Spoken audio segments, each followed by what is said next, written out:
Hey everybody, welcome back to a brand new episode of Mikeadelic. I'm Mike Brancatelli, you're you. Today's episode is a live recorded mind jam from Austin, Texas. It's myself, Michael Phillip, Jennifer Sodini, and we're just riffing on some Wonder Waves. And this was part of the Joining the Timewheel podcast network launch party. It was hosted by this amazing group called the Church of the Sacred Womb.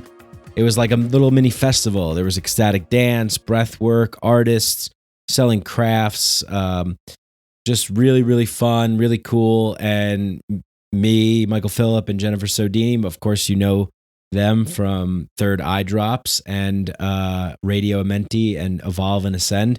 Just had an awesome time riffing on the panel and talking with people and getting to meet people. It was just so good to be out at a live event, and there's really nothing quite like it. So look out for some more of these. There's going to be more of them. I released this early to my patrons, so if you want to become a Patreon patron, go to patreon.com/MikeBrank, BRANC, and start at the $5 tier. That's where you get access to bonus episodes, early releases, the Inner Sanctum Discord chat, and other cool things that we have going on over there.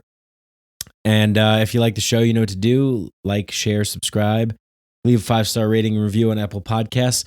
And a quick shout out to our sponsors, Fungi Academy. If you want to learn how to enmesh yourself as a mycophile in the world of sacred mycology, to learn how to cultivate and grow mushrooms of all kinds of varieties. Also, if you're interested in psychedelic journey work, they provide amazing course material. It's fun, it's engaging. There's over 75 plus videos, amazing contributors, some of them past podcast guests. They are just wonderful. And so go check them out. The link is in the description. You get 25% off when you enter the code Mikeadelic. So nice discount there. It's a nice discount for the Fungi Academy. Then we got, of course, SHEATH Underwear, who sponsored this event. Huge shout out to SHEATH Underwear. Also sponsoring our men's retreat at the end of August, August 20th to 23rd. We only have camping spots available. So if you would like to participate in that, myself, Bill Burns, and Max Marshausen will be hosting. As we recorded episode 185, you have permission to talk about men's work and the work that we're doing. So if you're interested in that, the link will also be in the show description, show notes. All the links are in the show description, show notes. So just mention Ohana Kava Bar. The promo code is Timewheel. Check them out. Amazing kava. Of course, SHEATH Underwear. Promo code is Mikeadelic. 20% off. Incredible stuff. Love their stuff. Oh, I wear their underwear just all the time now. It's just the best. It's amazing. I mean, the material is so good. You know, it's just one of those things that's they're really, I'm a big believer in spending more and having less of that thing. So instead of buying like 25 pairs of shitty underwear and be like, oh, but look at how many I have, I would rather have 2 to 3 pairs of SHEATH underwear, because they're just, you could just tell how like the quality is just far superior to anything else. It's like athleisure gear on the level of some like Lululemon or like one of those big expensive companies, but they're not that expensive. They're not like crazy like Lululemon. So I have some Lululemon things, and it's like I have this one pair of Lululemon shorts, and they're fucking amazing. I think they cost me like $70 at the time, but I've had them for years, and it's just high quality. So SHEATH is the same way. Their stuff is just super high quality. Check them out. Like I said, Fungi Academy, Ohana Kava Bar, SHEATH, Mushroom Revival, Student Loan Tutor. Go check all these great companies out that I'm happy to talk about. And we'll also have a new sponsor coming on soon that I'm really excited about. And, just let me say a quick thing about the sponsor thing. I talk a lot on the show about sort of, society and the mechanisms of society and how we're existing in this game and there's a dominant game and we could change the game and things like that. I I think like having a podcast where I get to, sponsors get like companies that are making things get to send me things and I get to try it and I get to test it and I get to see if it's good or not. I'm happy to do that. So that's kind of the way that I feel about it is that like, I don't even feel as if it's like, oh, I have to read these ads now. They're just friends of mine and people that make really good things who are just like, hey, can we be on your podcast? And I'm like, yeah, cool. I get a little bit, you get a little bit, and hopefully people get some good stuff. So that's always the way that I've felt about it. I'll never have anybody on the show that I don't know really, that I don't know their product, that I don't think is good. So yeah, just know that. And that's just what I have to do to pay the bills, you know? Otherwise, if every single person who listened to this show became a $5 patron, I wouldn't have to have ads. I wouldn't have to do this thing that I'm doing now, which you're probably skipping over. So anyway, look, let's just hop right into the conversation because it's really that good. Everything that you want to know is going to be in the show notes, show description. Check it out. All the links are there. Go and check it out because there's some great stuff if you're interested in getting discounts on things. If you're interested in becoming a patron, whatever you do. Big shout out to the people that are doing it. Just much love to all of you people that are taking the time to go and do these things. Just saw a really nice review on Apple Podcasts. So thank you so much to the person that left that. Really appreciate that. And yeah, really just excited to do more of these live events. I just really want to meet all of you guys that are out there listening. So the more opportunities that we have to do live events, we'll let you know. And, the more like retreats and gatherings and things that we have, we'll let you guys know. I think that's really where I want to move the show is to doing things that are live. Maybe even doing like a weekend retreat / festival and just having live podcasts like myself, Michael Phillip of Third Eye Drops, Jennifer Sodini, maybe some other people, some friends of ours, just getting together, just making some cool art and having a good time and just having some deep wonder wiggle whiskers. I know Michael does such a good job of that. Michael Phillip. He's like, I hope I'm tickling your wonder whiskers. So you'll see. That's Mr. Wonder Dipper himself, Michael Phillip, kicked off the panel, and we had a really fun time. And it's so cool to have the audience there and get that energy and just feel it in the room.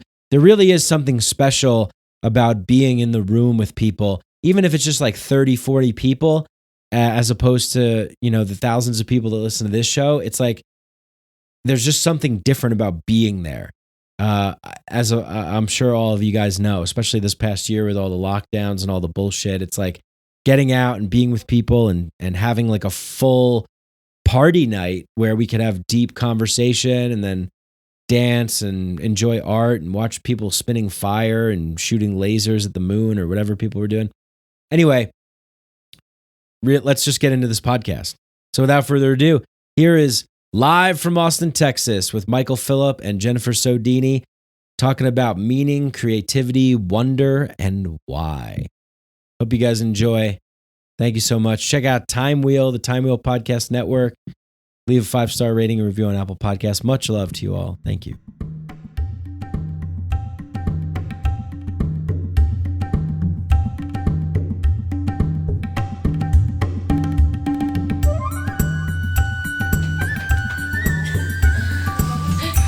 All right, we ready to roll? Let's do it. Excited. Choose your pretty much. I just like that one. Oh, thank you. I was like, oh. You want to rock, paper, scissors? I'll acquiesce to the stool. Hello, friends. Hi. Hello. I feel like if I get loud, it could be dangerous. Is this a good volume? Okay. I do. Thank you. For everyone, try to bring the mic Like this? Yeah. Okay. So I was just looking around this room at all these books, and that feeling when you're in like an esoteric section of a bookstore and you think to yourself, what is it that's going to draw me to a particular book? It's a strange feeling because a lot of times it turns into this like game of aesthetics more than it turns into like you don't know what you're looking for, so you look for something that, you know, draws you in aesthetically.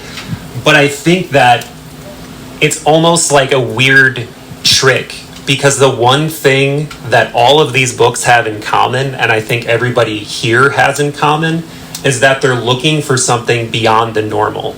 You know, they're looking for some dimension of wonder in their life that they're not feeling fed, right?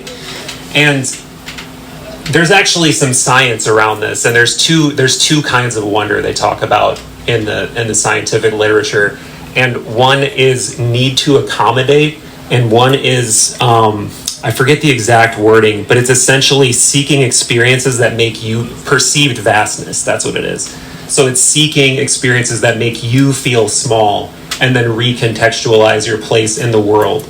And by make you feel small, I don't mean feel insignificant. I mean feel small in the scheme of everything, right? Yeah, the cosmos, like that Neil deGrasse Tyson thing where he's like, we're made of stardust. Yeah, exactly. What was the first one? Need to accommodate? So need to accommodate. And that's the one I wanted to talk about, is because I think most people here have had some kind of experience that was beyond the normal.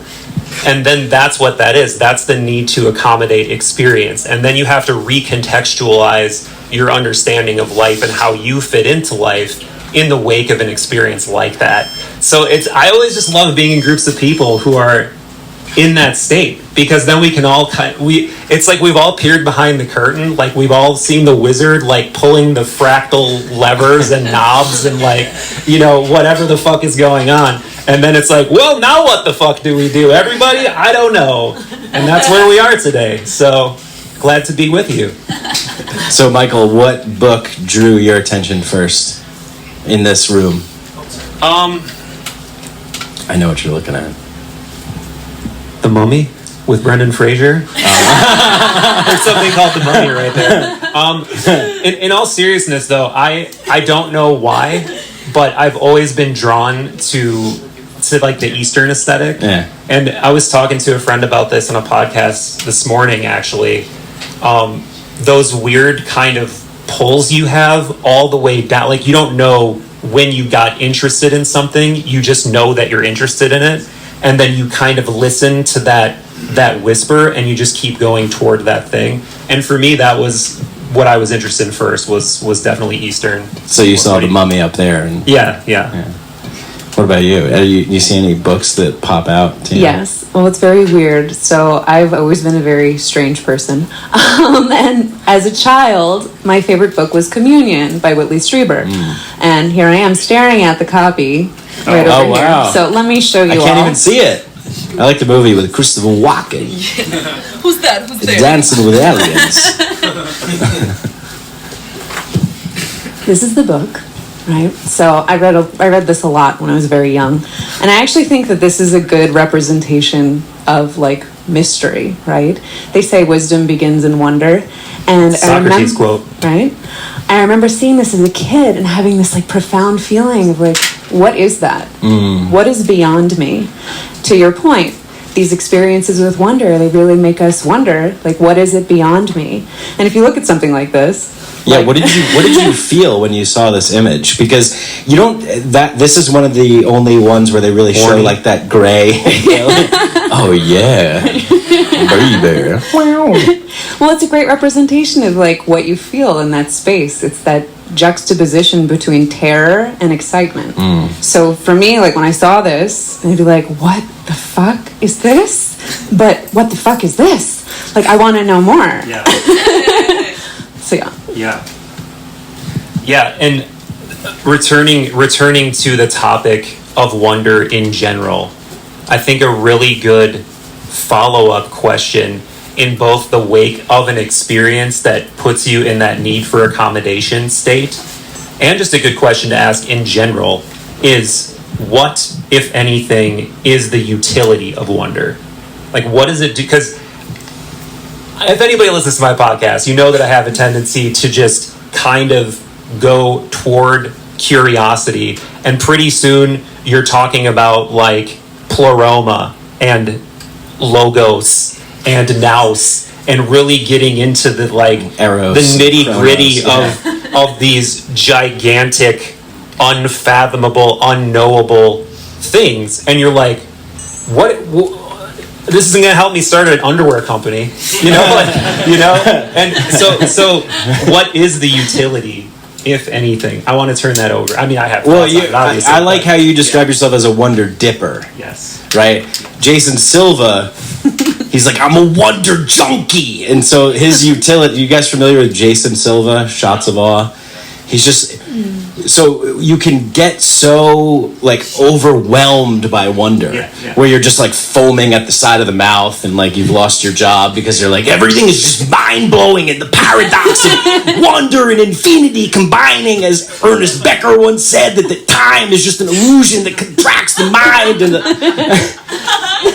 so he really dives in. So the utility is probably partially like euphoria, right? Like bliss, some kind of bliss, astonishment, exhilaration, excitement for the time that we live in and the hope and possibility for what else is out there. Yeah. Yeah, I think there's something too about wonder being a spiral as I look at your hat, right? I think we can all, whether you're a psychonaut or if you're just kind of dabbling, have those experiences where we've touched the hand of God or infinity and are like, I have it all figured out. I know what I'm going to do. I'm going to write my business proposal and I've got this. I got blah, blah, blah, blah. And then all of a sudden life hits and you're like, wow, I have to pay taxes and we live in a society.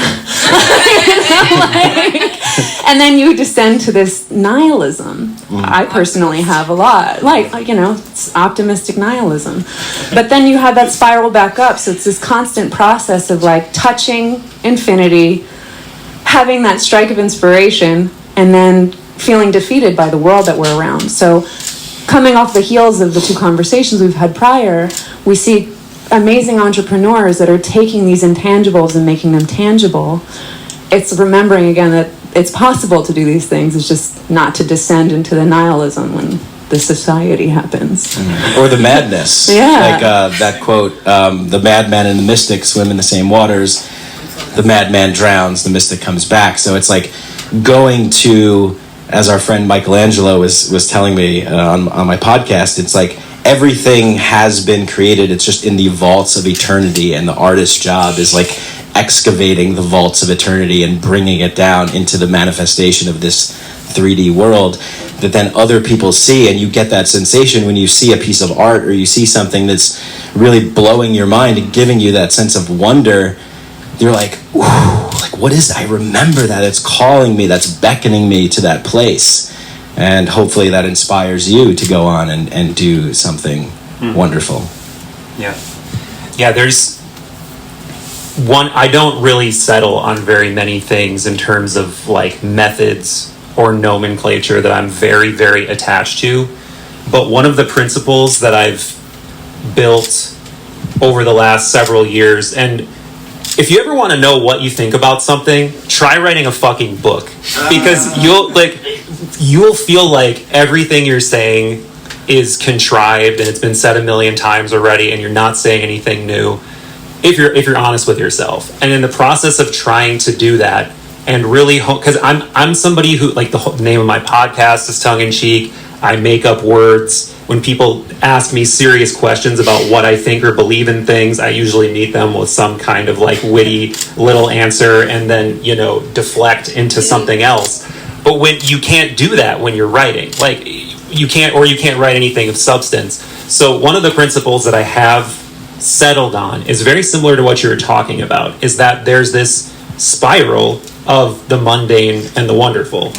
And but figuring out, because it's something subjective that only each individual can do for themselves, I believe, is that figure out a way to shrink the distance between the mystery and the mundane. Like, figure out how, it's the cliche thing of the monk who is like washing dishes and in awe as he's washing the dishes.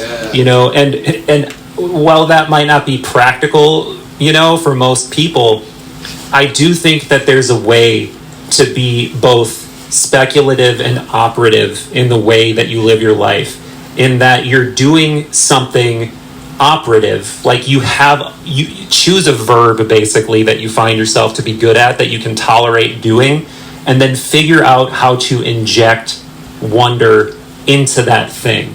And it's like every system that matters starts from somewhere absurd, right? Like language started with someone going like, "Ah!" Like, you know, just somebody understanding they could make a noise, and then over time, yeah. And then over time, language evolves like a Novelty. meme. Yeah, you know. Well, novelty, the transcendental object. Yeah. But this is so in old. So there's a legend, a Freemasonry legend, that all Masons used to be operative and speculative. And it's clear what that means, because if you see what Masonry is, it's building stuff, right? And I was talking about this on a podcast earlier today in a slightly different context, that there's this mythological drift and a meaning drift that's occurring, where if you look at old buildings, they always had masonry and like faces carved on them and symbols, and like I was just walking by this building in San Francisco last week, and like it was like a medical building, and there was all the way from the floor up the building on the side, there was like caduceuses and like alchemical beakers and like people like praying over their work, and it's like that's what we've fucking lost completely. Yeah, like totally. there's no sacred connection to figuring out like what you're to paying your bills anymore. And I think that vacuousness, that the wearing down, the repetition of the mundane that feels like it doesn't matter, it doesn't have any context or contextualizing force in my life. That's what I'm interested in doing, is like building a bridge between that wonder and mystery experience and the mundane, you know, every day. Well, there's a freedom, right? And this not the mundanity, but the idea like when you descend into these feelings of like nothing matters. You know, it's so easy to get caught into that trap, because ultimately we're a speck of dust in this universe of billions and billions and billions of things and layers, right? Nothing matters. But then you think, like, nothing matters. There's like a double entendre there, because it's like, well, it matters. It actually matters that it's nothing, and nothing matters. But there's a freedom in that, because we get caught in these meaning traps. Like, what does it mean? What is it all for? And it's like, well, who fucking cares? Just do it. Just do it. It feels good. Yeah. It's liberating. I can do this. I'm not doing this with the end result being capitalism or commodification. I'm doing this because it's like the only thing in my heart that I feel I need to move forward with. So there's a freedom in that. And like, obviously we need to pay our bills. But again, to what Matt was saying, to just give an example, like the first time I ever did ayahuasca, I had my head completely broken open in 2013. I came out like, I have all the secrets of the universe, and I know who I'm going to be and what I'm going to do, and the universe is here to guide me and support me. 2 months later, I lost everything I had. It was dead broke. I went from like living a very comfortable life to having nothing and not knowing what I was going to do, but I was just like, I was told I need to do this. So that's around the time Matt and I met. I reached out to him with just a naive dream. I was like, hey, listen, like, I just want to blog. Will you show me how to do social media? And then little by little, we started building our ecosystem. And to what Bobby was saying too, like when I was building everything, I'm like bartending, reading oracle cards. I'm like, I'm just going to keep doing it because I just need to do it. But it was never the end goal, like money. It was always just, I have to fucking do this. Yeah. And I don't understand why, but I have to do it. And then, you know, it took a long time. Like, I'd say 2017 is really when I started to be okay. And now here I am. And it's like, I am so fucking grateful for all of the shit that I had to lose to have perspective, to be like, it's not about money. Because that doesn't fucking matter. Nothing matters other than, like, what's here. Love. Yeah. Yeah. Thanks. Yeah. So you just kept going because you've just felt it. Yeah. Like that's the thing. It's like this calling or this pulling to something greater, something bigger that the you felt. invisible current. Yeah. One of the. Oh, go ahead. No, go ahead. One of the paradigms that's really, really appealing to me is, has anybody read Soul's Code by James Hillman? He's a psychologist who was alive until fairly recently, actually. I think he passed away in like 2011, but he's considered like a kind of a post-Jungian, like he comes from that sort of Jungian training. And for people that aren't familiar with that, it is a psychoanalytic theory, but it's very heavily based around mythological archetypes and, you know, dream analysis and things of that nature. And Hillman's contribution and the torch he sort of carried further was that, in a nutshell, in a way that will move this conversation forward, the gods, like the classical gods, the classical god goddesses archetypes are alive and they are real and they're in all of our own psyches and they're inside of all of us. And when you order those, that leads to a more, you know, fulfilled life. But the key to ordering those is to get in touch with what he calls your daimon or daemon. And this again goes back to ancient Greece. And there was this whole kind of sect of beings that have now been perverted into, you know, demons that we think of in a modern sense. But to the Greeks, daimon were like these helpful entities that were between man and gods, and everybody had one like attached to them at birth. And there's this whole myth about death and rebirth in one of Plato's books, in Plato's Republic. And in a nutshell, the myth is that, you know, it's very similar to Eastern reincarnation. Like you die, you go through this whole archetypal process, you choose your next life through this weird process, and then you get a daimon attached to you, and you pass through these veils on your way down that kind of like wipes your memory of everything that's happened. But this is a really long-winded way of saying that I'm really attracted to this idea that what you're talking about is the whispering of that daimon, and you choose to listen to it or you don't. And though initially listening to it may cause short-term calamity, right? Like it did in yours, it's much, much worse if you ignore it. And I think that the mental health crisis that we see, the epidemic of depression, suicide, midlife crises is because people wake up one day and they're just like, fuck, and they just, something falls apart or that thing comes to a head. And I think, unfortunately, too few people heed that language, that inner whisper. And why do you think it is what I wanted to eventually get to.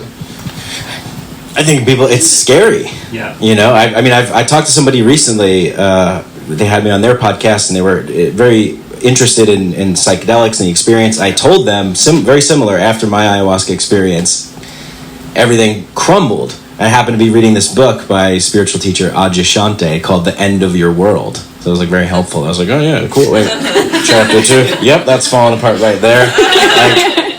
But everything that needed to crumble, it needed to go so that I could make way for new things. And I think there's a scary part that people feel like, no, I can't.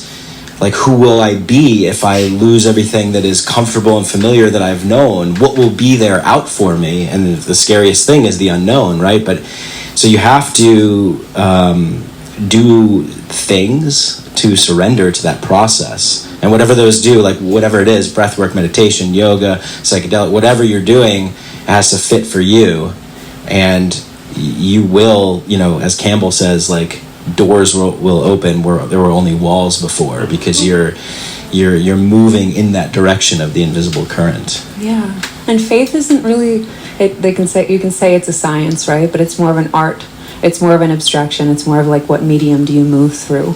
I almost converted to Judaism. I work with rabbis. Like, I've studied with Freemasons. I've sat with a lot of really incredible minds, and I always arrive in a similar place, which is this faith in something invisible, but I don't really know what it is, but I just know it's there. And I recently was writing about the book of Job.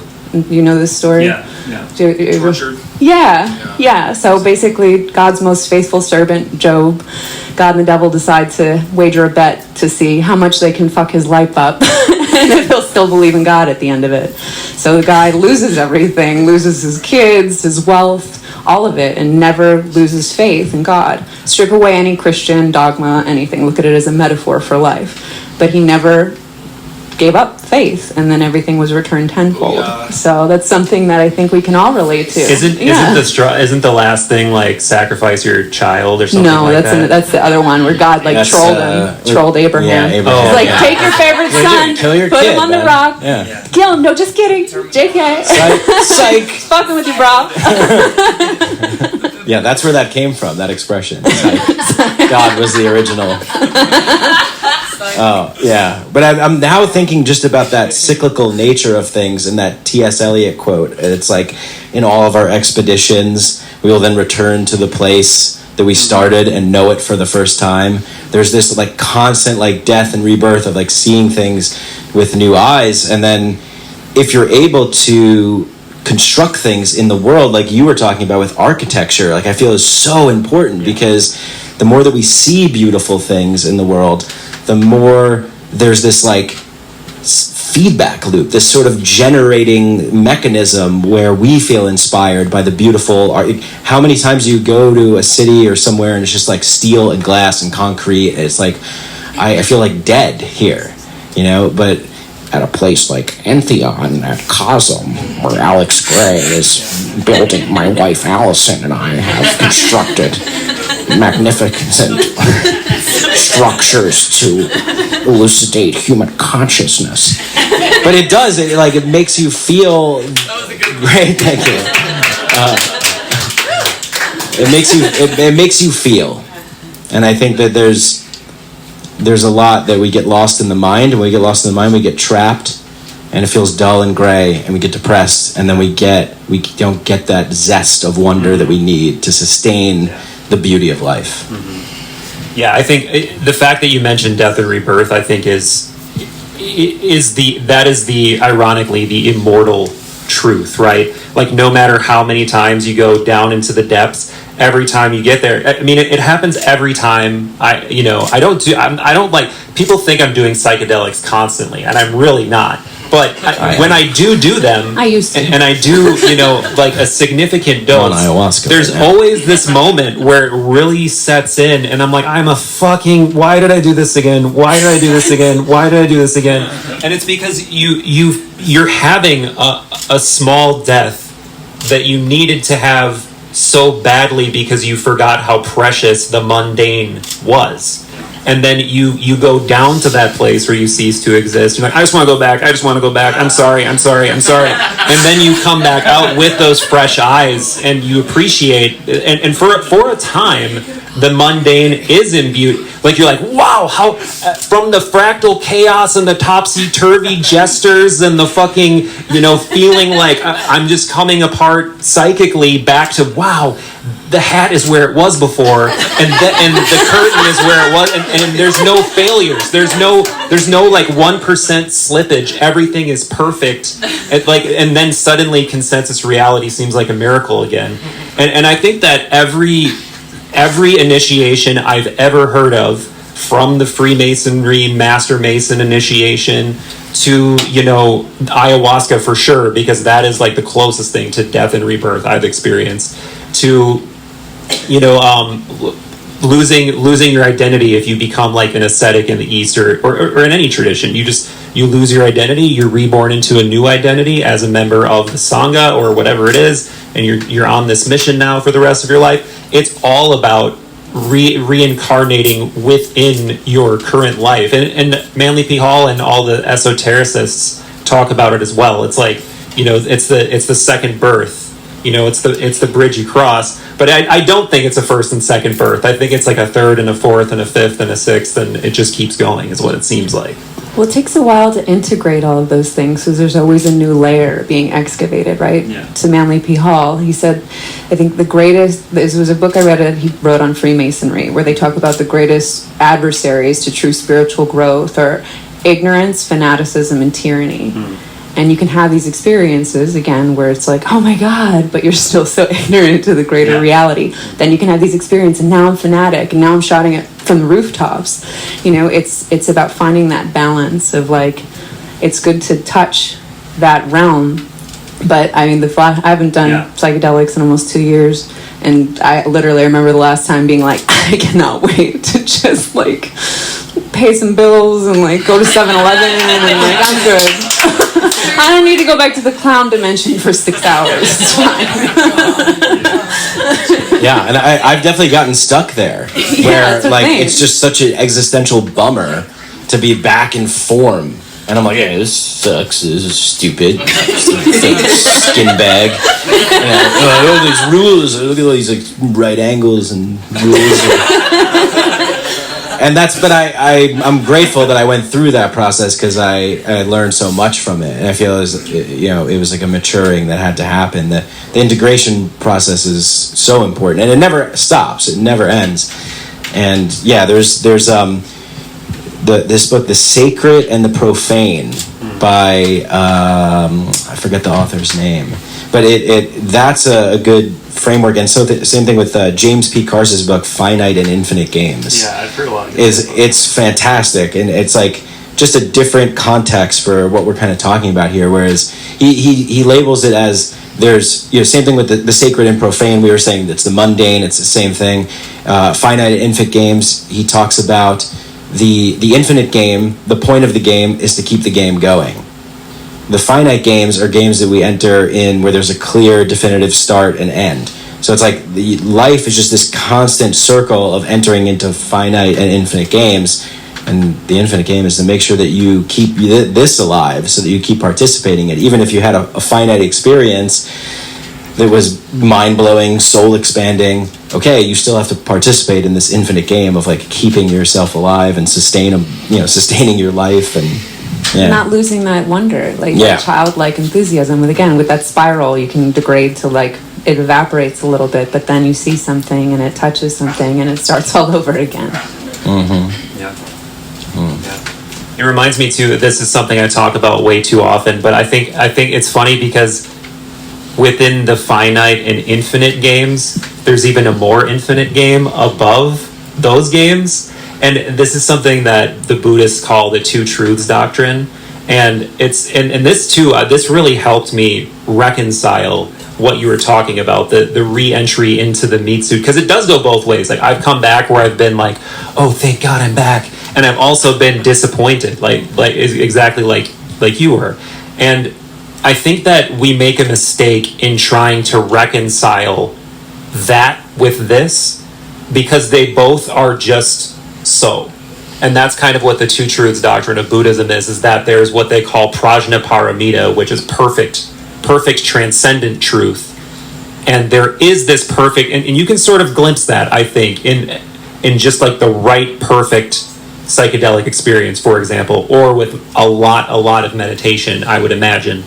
But you can't bring it back. And that's one of those things that Terence McKenna, one of his most famous stories, is like Terence and Dennis were convinced they were going to bring back some sort of extra dimensional object and like prove like, see, it's all real. Somehow they're going to bring and it sounds ridiculous sitting here now, unless you've taken the right molecules. But I think that really helped me. And so if the Dalai Lama talks about the Two Truths doctrine, and I think there was an interview where someone asked him like, so is it that prajnaparamita is more true?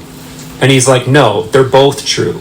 So it's just the relative truth of here and there and me and you and this and that is just as true, but it's like contained within it. It just helps me when I can break past those dualistic concepts. Like, is it this or is it that? Is this just an illusion or a reflection of that? And it's just, no, it's just, they just both are. It's the rabbit duck. Yeah. It's the what? The rabbit duck. Oh, yeah. Like what's the rabbit duck? Yeah, like the optical illusion. Oh, yeah. You can see I see both. Yeah. It's both. They coexist. Right. When I first saw that, though, I saw both. I was like, wow, okay, cool. But you don't see them at the same time. You can like flip back and forth, but you can't see them at the same time. Oh, I see them at the same time. So you're a liar. I'll never be able to. You won't know until we can Neuralink. Yeah, that's right. Yes. I had a thought about extracting things from that psychedelic space, like like you were talking about with Terrence and Dennis, and I think that now we're so blessed that we're like connected in the way that we are through technology, right? And using technology as a way to get together like this, and to see all of the art and all the creations that people are making, and a lot of those informed by psychedelic experiences or altered states. So in a way, every time I go into a psychedelic experience, or an altered state with like sensory deprivation or meditation, breath work, I feel that it's diversity, it's novelty, it's infinity, it's fractal, it's colorful, it's just all there. So the more people that go into those spaces, the more that we are kind of bringing back that flavor, that seasoning, and sprinkling it out. We're seasoning the mundane with the fractal spices. That's right. Yeah. Wow, put that on a fucking t-shirt. T-shirts for sale in 1 hour. It really is happening, though. Like, it really is happening, for better and worse. Like, you can use too much fucking spice, for sure. I think everybody knows. It's like, chill out with the salt, right? The sandworm it's like, will come you don't through need that much turmeric, The spice, let the spice flow.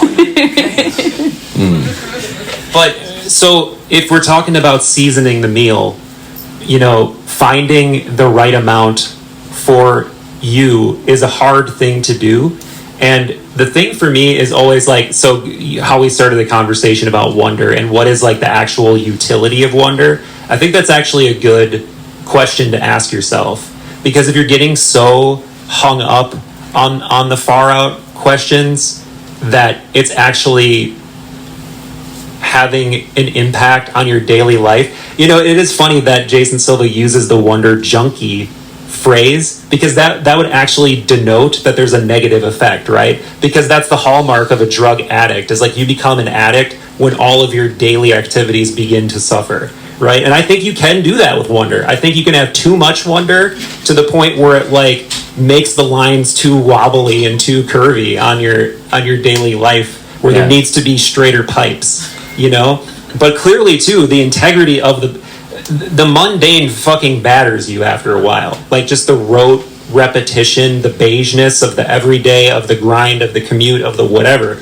like wears you down absolutely. So it's like getting the spices just right so that it's maximum nutrition and not, overbearing. Yeah, and I think a good method of that is what the Greeks used to practice at Eleusis, with the Eleusinian mysteries, right? Is like, and then we see this in a lot of shamanic and tribal societies where, and indigenous societies, that they had baked in to the way that they function is like, all right, if we're going to function properly as a society with reverence and respect for nature and each other, we need to extinguish ourselves and then rebirth ourselves every so often. And that's one of my biggest wishes, is that I could have existed back then with being objectively dumber. And I'm not saying the ancient Greeks were dumb, because I talked about that I was originally aesthetically most drawn to Eastern religion, but lately I've been way more into Greek and like Alexandrian stuff, like Neoplatonism and Platonism. But anyway, what was my fucking point? I don't even know what I called. That I'm not a liar and that you're going to believe me. Oh, right. Yeah, spaces for these things. Like, I wish I could have went to Eleusis Ages to see what is anybody familiar with this? Show of hands. So the quick nutshell. So Eleusis is this place right outside of Athens, and they literally said that the goddess lived at this place, and they would go on a spiritual pilgrimage to this place, and it was a temple to Demeter and Persephone, and they're essentially like the nature deities of the Greeks. And they would drink some mysterious beverage called the kykeon, and they would commune with the goddess, and that's what they said. And everything else was extremely secretive, and everybody honored the secrets. And if you profaned the mysteries, like there were people that stole the kaikion and gave it out at like house parties and shit. Like literally there were. You all got that kaikion. And those people were treated with like either leave now or you're dead. Like it was a very serious thing to profane the mysteries. So one, I just wish I could experience it, but two, I wish I could experience it with zero doubt in my mind. Because now we have enough intellect and empirical knowledge to come out of an ayahuasca experience, like, well, my brain was just doing this and it was just that. And, you know, you can apply disbelief and mundane explanations to anything if you want to. And clearly many people choose to do that. So just, it would be amazing to be able to pop the wonder balloon that way, though, isn't it? So much more enrapturing to inject the mystery and to believe in the myth, to believe in the spirits and the or at least entertain it. Yeah, you know, and it leaves space for like that's another thing that I reject the temptation to do is like, well, do I believe? I don't know. I don't have to believe. I just do it, and I weigh it all, and I balance it all, and I tip over one way, and I tip back the other way, and it just keeps going. You know. It's like in Tony Hawk Pro Skater when you're trying to like not fall down and he's like wobbling. That's what I do philosophically. I think there's also unpopular opinion probably because I just have to say it. I love the concept if you meet Buddha on the side of the road, kill him. Yeah. And I think we tend to romanticize a lot of spiritual concepts and ideas because they feel good. They feel good. And I do believe in a spiritual realm of reality. But years ago, I was on a trip to Egypt, and it was the most amazing, incredible, awe-inspiring thing, right? Being in the pyramids, being where I'm at, very privileged. But the most special moment of that trip for me was having a conversation with a local Egyptian girl, who's maybe like 17 years old, conversing with her over a phone. She worked volunteer for helping blind people. And here I am in this retreat with all of these really wealthy white people that are just completely like entitled and made me feel like really gross that I was a part of it. And the most sacred thing of that experience was actually talking to somebody who lived there, right? So we romanticize these ideas, these lofty things, but like the reality is, I think a lot of wonder comes from the fact that we're fucking lonely. We're lonely, we don't feel connected to each other, we have these devices in our hand that we're scrolling to have a hit, to be like, oh, maybe this person and I can kind of speak the same language a little bit, maybe we can connect a little bit. But then when we're offline, we're like, no, I don't want to talk. I'm glad you brought this up, because now we're getting to the good shit. Yeah. And it's the hardest idea that I would imagine in his day must have been scary for him to say. Joseph Campbell would talk about in lectures that the last step is to kill your God. The last step in the spiritual journey is to kill your God, because whatever your concept of God is not it. Like whatever you can imagine is not it. Whatever you can even experience is not it. Like it doesn't mean that you're not experiencing like the pressure, the something that's related to it, but you're not, whatever it is totally transcendent, and we are not transcendent. And this is even, you know, though the name of my podcast, I said before, is tongue-in-cheek, one of my favorite symbols is actually the symbol of the Ajna chakra, because I forget the name of the deity that sits next to the lotus, but it's a multi-armed deity, and in its hands it has a bunch of different things. It has like scripture, it has like this drum that's supposed to symbolize like the beating of space and time, and the other thing it has is the severed head of the creator. And when I first heard that, I'm like, what the, like, that's metal, and I really like it, but what does it mean? And what it means is, like, this is the point where you destroy the concept, and you actually glimpse the real thing for a moment, you know? And that's what's so hard for us, like, destroying, like, really letting go of concepts and letting go of the idea that we actually know anything. Maybe that's really all, like, that, like, a lot of spirituality is designed to do, is to just concept you the fuck out until you can't be concepted out anymore, and then for a second you get past the concept and then you go right back. That seems to be how it works. It definitely serves its purpose, but if you attach too much to the ultimate final destination of that purpose, or the apotheosis of the thing that you're staring at, like, you're gonna get your face melted, Yeah. like in Indiana Jones, Raiders of the Lost Ark. Exactly. You know, be prepared when you step into the room where God lives, and be prepared of unearned wisdom. I believe that's like a young quote, but there's something to that, and I love what you guys are talking about, and I love that you brought up what you brought up with the girl in Egypt, because you're talking to the divine. The wonder is coming out of her eyes, and in your conversation and in the interaction that you're sharing with this other human being who probably doesn't really share much else in common with you other than the fact that their life is real and they're doing something. There's been so many times where I've traveled all around the world and seen people that are doing incredibly amazing things that I couldn't even fathom. I was in Laos in 2015 and walking down the street in Luang Prabang, and this guy that was selling jewelry made of shrapnel left by unexploded ordnances from the U.S. military secretly just bombing the shit out of them during the Vietnam War. Most bombs dropped on Laos, like more than in World War II. And he was an amputee, and I wound up having a conversation with him as best as I could with him, but just the feeling that was going through, like, this is like my homeland, like, did this, and this guy's turned his broken heart, turned it into art, right? Like that quote. And there's hope, there's inspiration, there's wonder, there's connection, there's empathy. It's all right there with this other person as well. So just to bring it down to like the interpersonal, relational level, and not getting attached to these hierarchies that espouse from the top, but sever their heads off, come back down, and engage in real, community wonder dipping. Yeah. That kind of felt like a final thought. And it sort of feels like it's been an hour, but I don't know. How long has it been? What is time?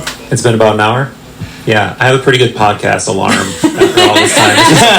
Yeah. I kind of know. That's why I did it the way I did. Yeah. Very good. Professional. Well done. All right. Where can we find you guys? Right here. Be here now. What a presidency. Mikeadelic podcasts on the internet places. Radio Amenti is my podcast. What is that? Radio Amenti. Radio Amenti. Yes. thirdeyedrops.com and some version of Third Eye Drops as my handle on things. But really, where can we all be found is the Timewheel Podcast Network. Oh yeah, Timewheel Podcast Network. That's right. Thanks, Jen. Business. I have stickers. The cat stayed, which I... Does anybody have any questions? Are we doing the three question thing? Anything? Questions? Topics or anything? I was so surprised in the beginning of y'all's talk that you didn't introduce yourselves or like how you guys met, and immediately went into this wonder of like the book on the shelf and getting into all these thoughts, and then your mental alarm clock was like, okay, I think it's been an hour. It's like really amazing. But I want to know how you guys met each other, and I don't know if that's going to be a quick answer. So go ahead. Try and make it as quick as you can. Cliff's Notes version. 2013, didn't know what I was doing. I reached out to Matt on Timewheel because I saw Timewheel. I was like, the branding of this is amazing. Whatever they're doing, I need to be a part of this. Turned out Matt was working with DMT, the Spirit Molecule, with Mitch. And I was like, oh my God, this documentary was amazing. Around that time, also, I kept seeing Third Eye Drops. And I was like, oh man, like, I don't know what's, I didn't even. Might have been a little bit started later. Like 2015, I think. Okay, yeah, it makes sense. But to kind of say, like, I saw your podcast advertised through Timewheel, and I'm like, I never listened to your podcast. I was just like, this looks cool. I also want to be a part of it. Well, I never listened to yours either. Now I do, but back then I was just like, this looks cool. So then Michael and I connected, and then Mike and I connected, and all through the podcasting world. But that's the long and short of me. But for you? Yeah, I don't know if I remember. Jen and I have known each other for a long time. It's been probably at least 5 years, I would say. Yeah. I don't know if I remember the exact connection, but we've been friends for a while.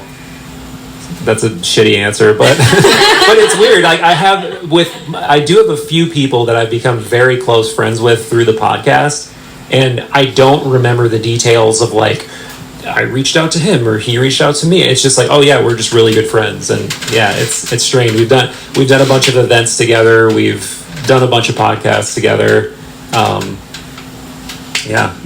Yeah, and I guess I knew you for a little bit, and then during the pandemic, we were like, we should get together and do something, and we started doing this thing called Isolation Tank, which was like a live stream, and that's how I really kind of connected more with you, and also Matt as well, and yeah, and then Bobby, and now we're in SHEATH. Yeah. Lots of connective tissue, though. The web is very interesting. Yeah.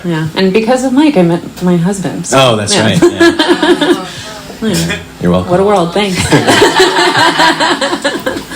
Anything? What else? I mean, what do you see for the future of your podcast, or any kind of anything, any inspiration to, for the future that you might share going forward? I'm in a groove. So we were kind of talking about this before, that we both feel the need to disrupt what we're doing somehow. And I don't know exactly what that means, but upping maybe the amount, the production value, adding video, things of that nature is what I would like to do. But it's just, it's more work than you think. It's a decent amount of work. Yeah, I've got some exciting things planned, but you're just gonna have to follow along and see what it is. Join the Patreon. Yeah, that too. Yeah. Same. I'm just booking out a lot of really interesting new guests, and just trying to stay consistent. Consistency has been my biggest issue, is because I'm very creative. Like, I gotta write, I gotta do this, blah, blah, blah. Now I'm actually getting consistent. So, yeah. Cool.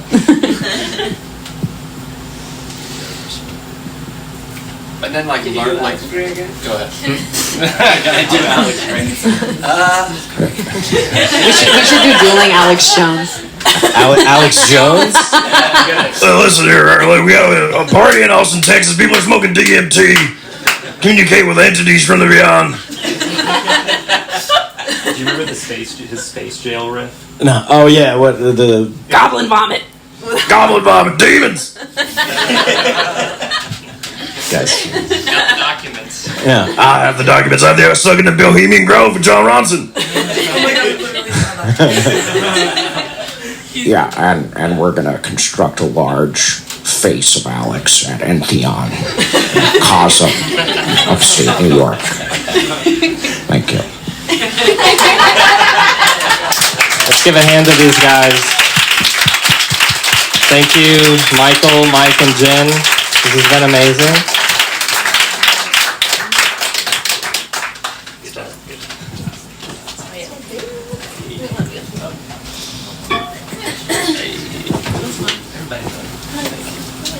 All right, thanks for joining us, guys. So the next portion is going to be pretty vibey. We're going to do ecstatic dance in the backyard in about 15 minutes, and we're serving up the cacao, which is a beautiful plant medicine that really opens up the heart, and it's got a few nice molecules in it, from theobromine to caffeine, so it's definitely a reinvigorator. So we're about to kind of bring the party to a new level, a new elevation.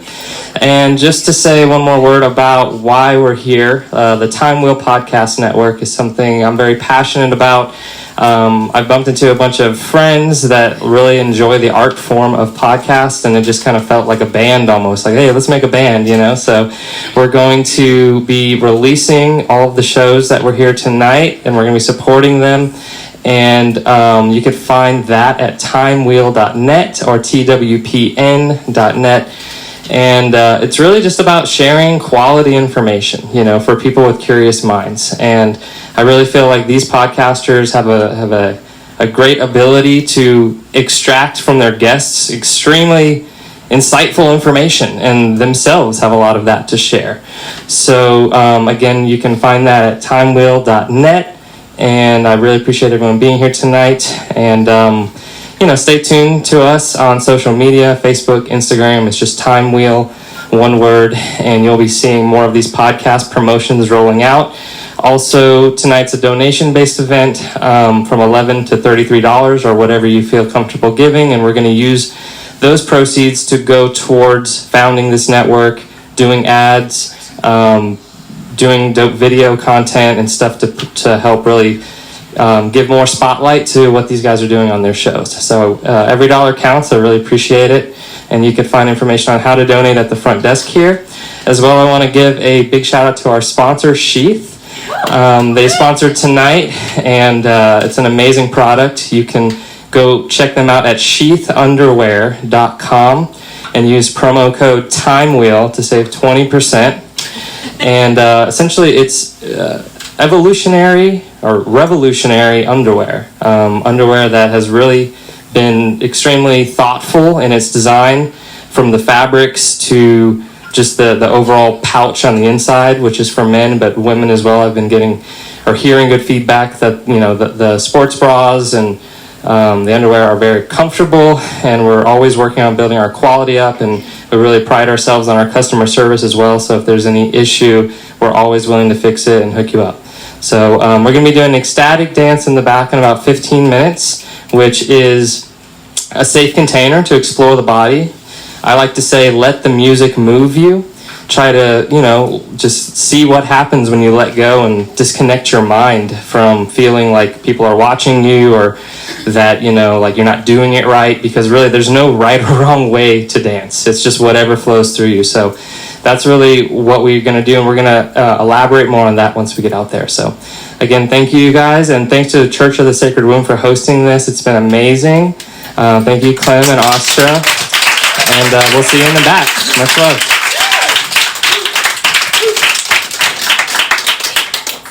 All right, well, there you have it. I think that's that's the second time that I've posted a live recording. You know, before the pandemic, I was doing these things called Mind Jams. I was calling them the Mind Jam, and it was just me with a bunch of people just kind of riffing on topics, and it was funny, and it was engaging. Then the pandemic hit, and it was like, all right, well, what am I gonna do this online now? And it just didn't feel like it. So live events, community, getting together, getting down. I think that is the future. Hope you guys enjoyed this. If you did, consider becoming a patron. Help. The more people that become patrons, the less ads that I would have to do. So I really would love this to be more of a community-funded and supported endeavor.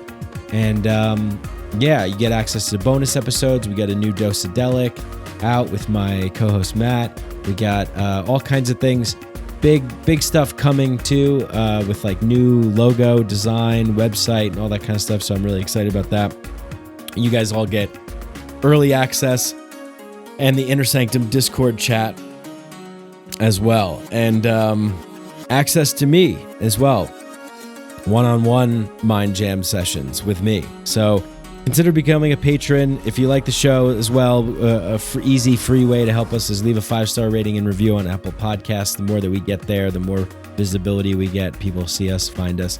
Little independent solo venture podcast out there competing with so many other podcasts. So I really appreciate all of your time for tuning in and listening to this.